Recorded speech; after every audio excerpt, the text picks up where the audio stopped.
নকল ঋতুজার মুখোশ খুলতে ছদ্মবেশ ধারণ করলো কম্পাস। হ্যাঁ বন্ধুরা, এমনটাই দেখা যাবে। বিস্তারিত জানতে ভিডিওটিতে লাইক দিয়ে চ্যানেলটি সাবস্ক্রাইব করে শুরু থেকে শেষ অবধি দেখতে থাকো।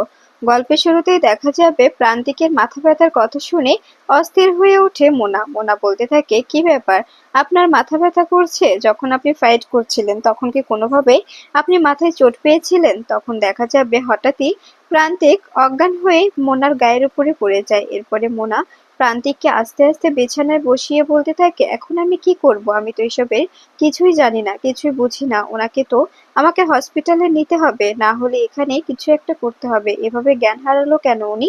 এদিকে দেখা যাবে ঋতুজা মিটিং শেষ করে বেরিয়েছে। ঠিক তখনই ঋতুজা বলছে, ফোনটা হঠাৎই আচমকা ভেঙে গেল, এখন আমি বাড়িতে কি করে যোগাযোগ করব? তখনই সেখানে থাকা পটভয় বলতে থাকে, সরি ম্যাম, আমরা বুঝতে পারিনি, তার কারণে আপনার সঙ্গে এভাবে ধাক্কাটা লেগে গেল। এদিকে দেখা যাবে কম্পাস ও বিহান ঋতুজার জন্য বার্থডে সেলিব্রেশন করার সমস্ত আয়োজন করছে। কম্পাস ও বিহান দুজনে মিলে সমস্ত রান্নার তোড়জোড় করছে। এরপরে দেখা যাবে কম্পাস বলতে থাকে, বিহান স্যার, আমি আমি কোনোভাবে উঁচু থেকে কিছু নামাতে পারছি না। সমস্ত কিছু বাবুলাল কাকা এত উঁচুতে উঠিয়ে রেখেছে যেগুলো আমি কিছুতেই ধরতে পারছি না। প্লিজ আপনি একটু আমাকে সাহায্য করুন।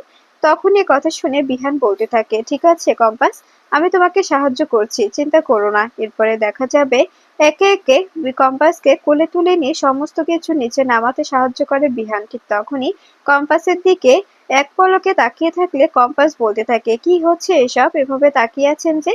এরপরে নিচে নামিয়ে কম্পাসের কাছে আসতে চায়। তখনই কম্পাস বলে, কি অসভ্যতম করছেন? এভাবে রান্নাঘরের মধ্যে কি এসব হয়? আপনি কি বোঝেন না, কেউ যদি এসে পড়ে তখন কি হবে? এরপরে দেখা যাবে কম্পাস নিজের মতো করে কেক বানাতে শুরু করে। এদিকে বিহান বিহান বলতে থাকে, আমি কিন্তু মায়ের জন্য মাটনটা রান্না করব। মা আমার হাতের মাটনটা অনেক পছন্দ করে। এরপরে দেখা যাবে তখনই রুদ্র এসে বলে, বিহান তুই একদম এসব নিয়ে চাপ নিবি না, কারণ কারণ তুই সবেমাত্র সুস্থ হয়ে উঠেছিস। তোর এখন এসব নিয়ে বাড়াবাড়ি করা একদম ঠিক হবে না। তোর পায়ে বেশিক্ষণ চাপ দেওয়া যাবে না, ওগুলো করতে গেলে তোকে অনেক সময় দাঁড়িয়ে থাকতে হবে। তখনই মেঘমালা বলতে থাকে, কম্পাস, যেহেতু বিহান একা একা করতে পারবে না, তাই আমি ডিসিশন নিয়েছি রুদ্র বিহানকে হেল্প করবে। তখনই রশ্মিকা এসে বলতে থাকে, যেহেতু ছোটদা ভাই আর বড়দা ভাই দুজনে মিলে রান্না করবে, সেহেতু আমরা তো দাদা ভাইকেও ডাকতে পারি, তাই না? তিন ভাই মিলে রান্না করবে, তিনজনে মিলে জেম্মার জন্য রান্না করলে জেম্মা অনেক খুশি হয়ে যাবে। আর এগুলো তো শিলনোড়ায় বেটে রান্না করলে অনেক ভালো লাগে, তাই না? তখনই বিহান ও রুদ্র দুজনেই বলতে থাকে, কি বলছো এসব? তখনই মেঘমালা বলে, হ্যাঁ একদম ঠিক বলেছে রশ্মিকা। এরপরে বাবুলালকে ডাক দিলে বাবুলাল বলতে থাকে, শিলনোড়া তো সবকিছুই আছে। এরপরে দেখা যাবে রুদ্র ও বিহানকে পেঁয়াজ কাটতে দিলে তখনই রুদ্র কাটতে থাকে আর বলতে থাকে, আমি তো কোনোভাবে পেঁয়াজটা কাটতে পারছি না, এগুলো তো ছালই ছাড়াতে পারছি না, চোখ বেয়ে কেমন জল পড়ছে, এগুলো করা আমার পক্ষে সম্ভব নয়। এরপরে দেখা যাবে কম্পাস ও মেঘমালা হাসতে থাকে আর বলতে থাকে, কেন পারবে না? আমরা যদি সবসময় পারি তবে আপনারা এটুকু সময় কেন পারবেন না বলুন তো? এরপরে দেখা যাবে কম্পাস বলতে থাকে, মা কেন আসছে না এখনো? মায়ের তো এখন ফিরে আসার কথা, অনেকটা সময় পেরিয়ে গেল। সে কখন বলেছে যে এখনই বাড়ি বেরোচ্ছে? এদিকে দেখা যাবে মোনালিসা বলতে থাকে, আমি বুঝতে পারছি না উনি এমন করছে কেন। ওনার গাটা তো একদম জ্বরে পুড়ে যাচ্ছে, এখন আমি কি করব? ওনাকে তো কোনোভাবেই আমি সুস্থ করে তুলতে পারছি না। আর আমি কি রাজীব দা কিংবা দিদিকে ডাকবো? আমি বুঝতে পারছি না কি করব, একা একা কি আমি কিছু করতে পারি নাকি? এরপরে দেখা যাবে তখনই মোনালিসা আরো বলতে থাকে, এখন তো আমাকে কিছু একটা করতে হবে, গায়ে তো জ্বরে একদম পুড়ে যাচ্ছে, গা তো জ্বরে একদম ছটফট করছে, উনি তো কাঁপছে, আমি কি করব এখন বুঝতে পারছি না। যে করে হোক ওনাকে আমার সুস্থ করে তুলতে হবে, তা না হলে যদি কোনো বিপদ হয়ে যায় তখন কি করব আমি? এরপরে দেখা যাবে মোনা জলপট্টি দেওয়ার জন্য একটি একটি বাসনে কিছু জল ও একটি একটি কাপড়ের নেকড়া নিয়ে নেয় আর বলতে থাকে, এগুলো আমি নিজে নিজে ওনার মাথায় ছুঁয়ে দিই আর দেখি যে ওনাকে কোনোভাবে আমি সুস্থ করে তুলতে পারি কিনা। ওনাকে তো যে করে হোক সুস্থ করে তুলতে হবে, তা না হলে ওনার যদি কোনো কিছু হয়ে যায় তখন তো কম্পাস আমাকে কিছুতেই ছাড়বে না। এদিকে দেখা যাবে কম্পাস বারবার ঋতুজাকে ফোন করার পরেও কোনোভাবে ঋতুজাকে ফোনে পায় না। আর তখনই অরিনও বলতে থাকে, আমি বুঝতে পারছি না জেম্মা কেন ফোনটা বন্ধ করে রেখেছে, জেম্মার ফোনটা কেন পাচ্ছে না, ফোনটা বারবার সুইচ অফ বলছে, আমি বুঝতে পারছি না যে কি হবে, জেম্মা কোথায় গেল? তখনই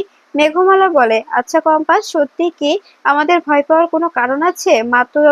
মা তো ট্রাফিকেও আটকে থাকতে পারে, তাই না? তখনই কম্পাস বলে, কিন্তু আমি বুঝতে পারছি না যে মা যদি ট্রাফিকে আটকে থাকবে তবে কেন ফোনটা রিসিভ করছে না। মা তো ফোনটা রিসিভ করতে পারতো।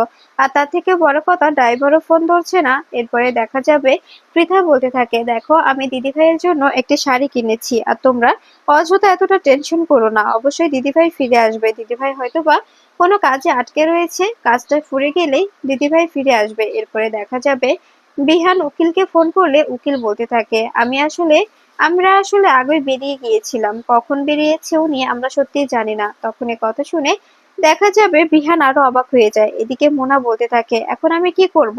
আমার কি এখন কোনো কিছু করা প্রয়োজন? আমি এই জলপট্টি দিয়ে দিচ্ছি। আর তখনই দেখা যাবে প্রচন্ড ঝড় বৃষ্টি শুরু হয়ে যায়। এটা দেখে অবাক হয়ে যায় মোনা। মোনা বলতে থাকে, এখন এখন কি হবে? এই লোকটাকে বারবার বলেছি যে টিনটা পাল্টে নিতে, ঘরের চালটা একদম চেঞ্জ করে নিতে, কিন্তু উনি কোনোভাবেই সেগুলো করবেন না। প্লাস্টিক দিয়ে গুজে গুজে দিয়েছে যাতে করে জল না পড়ে, কিন্তু এখন তো পুরো ঘর ফেটে জল পড়ছে। এখন আমি কি করব? এরপরে দেখা যাবে এই বলেই মোনালিসা চারপাশে বাটি ধরে জল আটকানোর চেষ্টা করে, কিন্তু কোনোভাবেই জলটা আটকাতে পারে না। এরপরে মোনা বলে, এখন আমি কি করব? ওনার শরীরের উপরেও তো বৃষ্টির পানি পড়ছে, আর এগুলো যদি ওনার শরীরে পড়ে, ওনার শরীরটা তো আরো বেশি খারাপ করবে, ওনার তো আরো প্রচন্ড জ্বর আসবে। এই বলে ছাতা নিয়ে প্রান্তিকের মাথায় ধরে আর বলতে থাকে, এখন অন্তত পক্ষে বৃষ্টির জলটা ওনার শরীরে না পড়লে ওনার ওনার জ্বর আসার সম্ভাবনাটা কমে যাবে।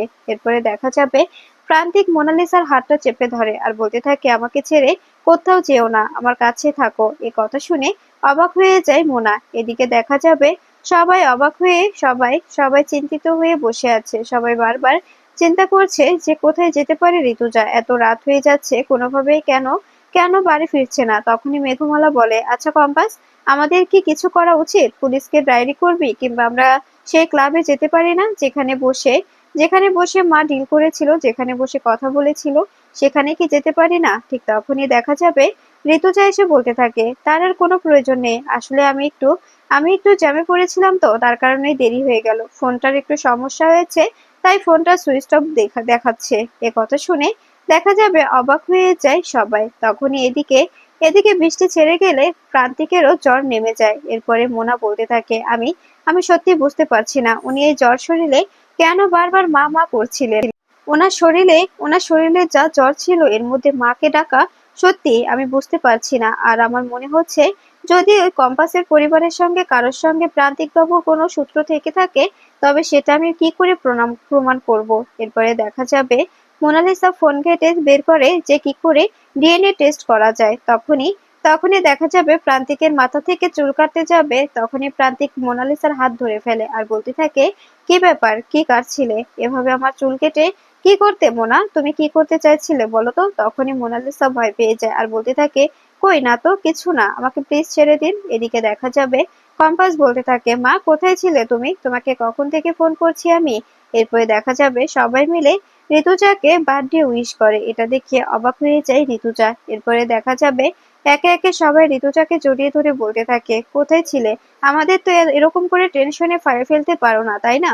তখনই অখিলেশ একটি ফুলের বুকে নিয়ে এসে ঋতুজাকে দিয়ে বলতে থাকে, ঋতুজা, হ্যাপি বার্থডে। তুমি তুমি সারাটা জীবন ভালো থাকো। আমি তোমার সঙ্গে অনেক অন্যায় করেছি, সে অন্যায় আমাকে মাফ করে দিও। তখনই ঋতুজা বলে, চিন্তা করো না, আমি তোমাকে সবসময় ক্ষমা করে দিয়েছি। এরপরে দেখা যাবে কম্পাস বলে, মা, তুমি তুমি জানো আমরা তোমার জন্য কত কিছু আয়োজন করেছি, কত কিছু তৈরি করেছি।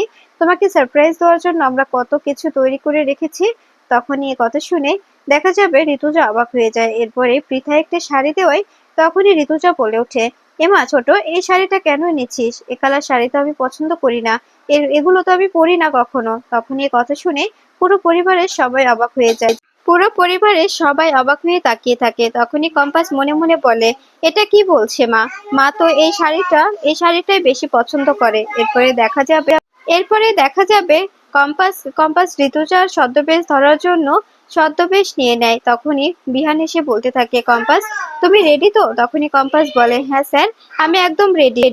চিন্তা করবেন না আপনি, একদম চিন্তা করবেন না, যে করেই হোক আমি মাকে খুঁজে বের করব। উনি যে নকল মা সেজে এসেছে সেটা আমি অবশ্যই খুঁজে বের করব। একদম একদম ভাববেন না। তখনই বিহান বলে, আমি জানি কেউ যদি পারে, আর সেটা হচ্ছে তুমি।